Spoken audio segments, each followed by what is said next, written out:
Año Manuel Zapata Olivella, un encuentro con nuestra memoria y la literatura afrocolombiana. En los montes de María, esto sucedió, señores. En los montes de María, esto sucedió, señores. Que estaba llorando un niño, lamentando sus dolores. Bienvenidos a nuestro segundo podcast, un espacio creado para celebrar el año Manuel Zapata Olivella.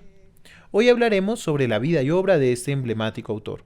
Haremos un breve recorrido por algunos acontecimientos que marcaron su trayectoria vital y leeremos fragmentos de sus autobiografías.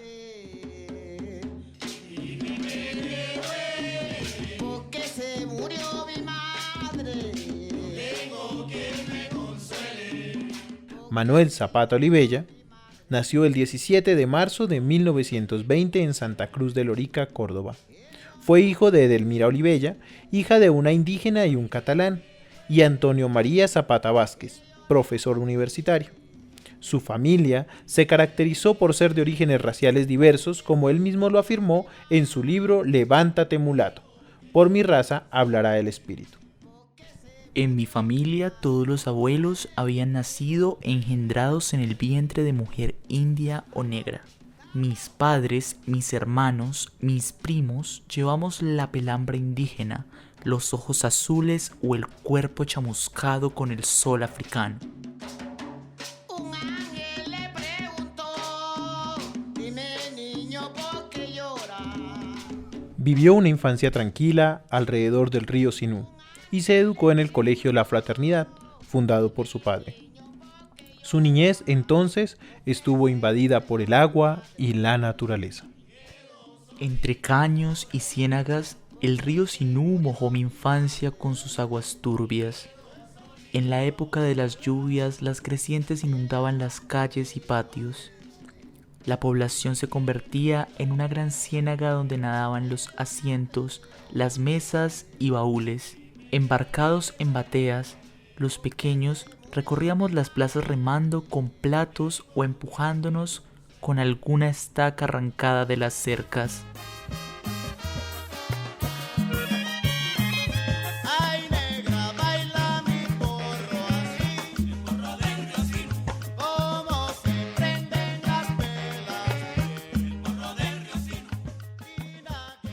Muy joven se trasladó a Cartagena y allí empezó a descubrir sus raíces africanas, tal como lo comenta Alejandra Rengifo en el artículo Manuel Zapata Olivella y la narrativa de las negritudes colombianas.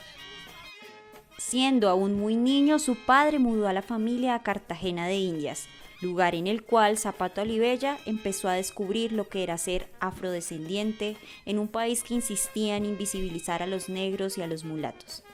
Fue de esta manera, a la sombra de la cultura africana en Cartagena, como la vida artística de este autor empezó a moldearse desde temprana edad.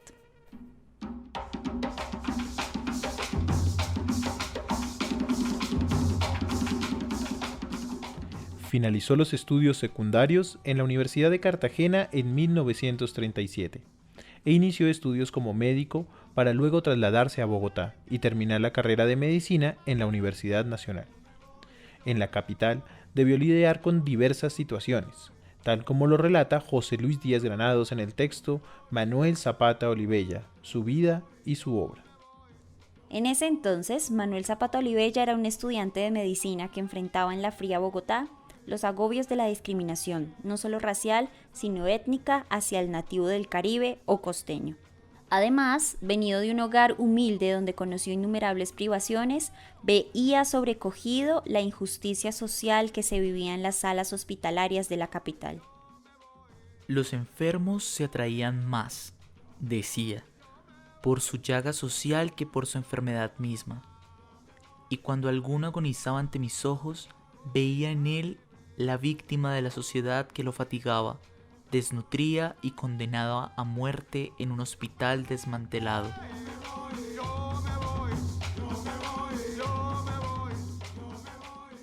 Ya en Bogotá y faltando poco para terminar los estudios, pausó su carrera universitaria en 1943 para viajar por Colombia, Centroamérica y Estados Unidos. En este último vivió la discriminación y la anulación de los derechos humanos que se imponía a las comunidades negras. Allí conoció a uno de los representantes y miembros más activos del Renacimiento de Harlem, un movimiento cultural que buscó destacar la riqueza del arte afroamericano, el poeta Langston Hughes. Como expresa Díaz Granados, Hughes: años atrás había vivido y padecido en Europa y México experiencias similares a las que ahora vivía en carne propia el joven colombiano. Y aquel ser humano incomparable le tendió la mano, le brindó afecto y estímulo. Lo protegió bajo su techo y le encauzó sus ideas dispersas hacia nuevos rumbos en la literatura y en la vida.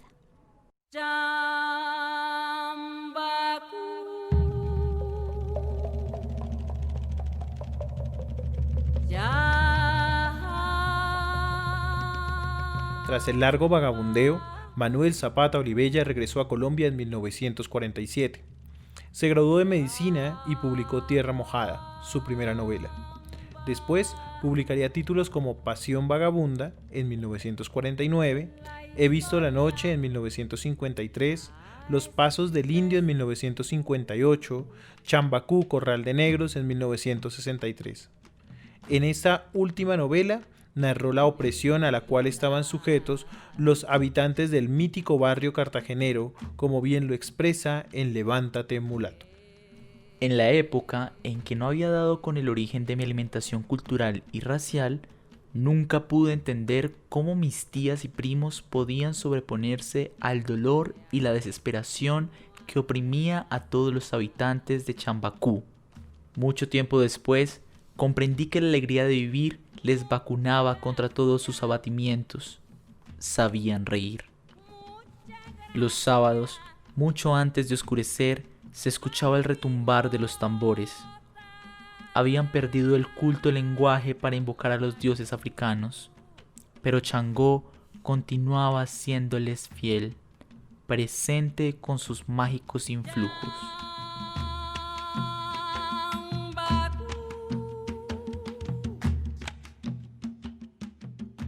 Es importante destacar la relación con su hermana Delia Zapata Olivella. Al buscar las raíces de su identidad, Manuel, en compañía de su hermana, se propuso descubrir los pasos de sus ancestros, algo que él mismo identificaría como una necesidad. Con el correr de los años, el escritor loriqueño se identificaría a sí mismo como un descendiente de Changó en Colombia y un defensor de la cultura negra en América. Esta responsabilidad que asumió lo llevó a crear y cofundar varios centros de estudios como el Centro de Estudios Afrocolombianos en 1947 y la Fundación Colombiana de Investigaciones Folclóricas en 1973.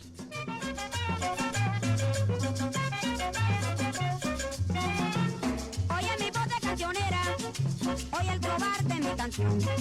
Mi canto lo que tengo soy sincera, te habla mi pobre corazón. Un corazón que vive solo y triste, se arera cantando en la manera. En mis horas de tristeza me dijiste, no sufras como yo, no hay quien te quiera.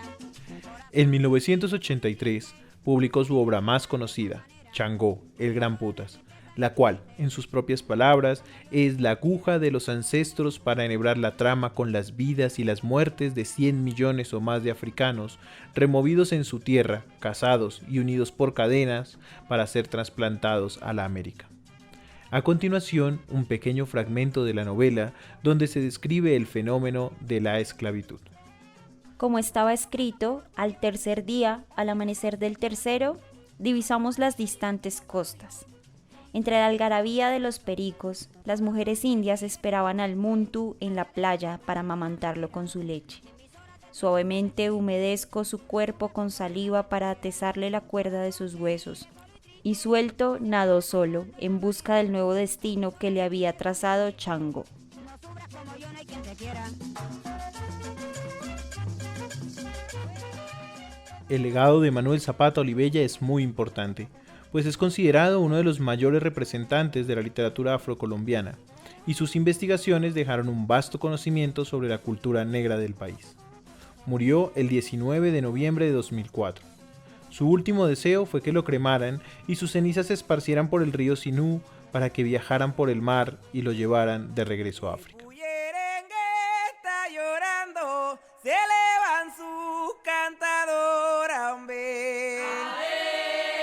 A llorar, bullerengue llora. Llora, bullerengue llora, porque esa boya se fue, hombre. A llorar, bullerengue llora. Sabina se fue al cielo, ya yo no la vuelvo a ver, hombre. Este podcast se realizó entre el Instituto Caro y Cuervo y Fundalectura. Para su creación se retomaron fragmentos de 3 libros de Manuel Zapata Olivella: Levántate mulato, por mi raza hablará el espíritu, Chambacú, Corral de Negros y Changó, el gran putas. Asimismo, se retomaron los artículos Manuel Zapata Olivella, su vida y su obra, de José Luis Díaz Granados, Manuel Zapata Olivella y la narrativa de las negritudes colombianas, de Alejandra Rengifo, y Un vagabundo en los Estados Unidos y exilio, en He visto la noche y el Hotel de los Vagabundos, de Manuel Zapata Olivella, de Olga Arbeláez. Este guión fue escrito por Felipe Celi. En la locución, Pedro Pulido, acompañado por las voces de Paula Delgado y Mauricio Franco. En la asesoría académica, Peter Rondón Vélez, investigador del Instituto Caro y Cuervo. En la edición y postproducción, Mauricio Franco, productor audiovisual de Fundalectura. Este podcast se realiza en el marco del convenio 1124 entre el Instituto Caro y Cuervo y la Fundación para el Fomento de la Lectura, Fundalectura. Gracias y hasta la próxima.